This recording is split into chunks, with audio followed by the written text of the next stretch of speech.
Hello বন্ধুরা, আমি শিখা আবার একবার একটা নতুন রেসিপি নিয়ে চলে এসেছি। আপনারা কি জানেন রেস্টুরেন্টের চিকেন কারিতে এত সুন্দর একটা স্মেল আসে এবং এত টেস্টি হয় কেন খেতে? তারা একটা স্পেশাল মশলা ইউজ করে। মশলাটা তৈরি হয়, সে উপকরণগুলো সাধারণত আমাদের সবার ঘরেই থাকে, কিন্তু এইগুলো দিয়ে যে এত সুন্দর একটা মশলা তৈরি হয়, লাস্টে এই মশলাটা দিলে এত ভালো খেতে লাগে, এত ভালো একটা গন্ধ আসে, আপনারা না করে খেলে বুঝতেই পারবেন না। প্রথমে জিরে, ধনে, হলুদ, লঙ্কা গুঁড়ো, নুন, গরম মশলা, পেঁয়াজ, ক্যাপসিকাম, দই, সর্ষের তেল দিয়ে ভালো করে মাংসটা ম্যারিনেট করে নিয়েছি।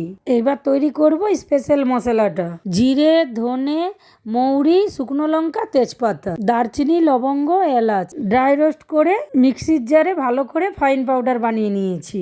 এটা তৈরি করে রেখে দেব। তারপর পেঁয়াজ, রসুন, আদা, কাঁচা লঙ্কা যেরকম কষে নিয়ে রান্না করে সেইভাবে আমি পিসা মশলা দিয়ে রান্না করে নেব।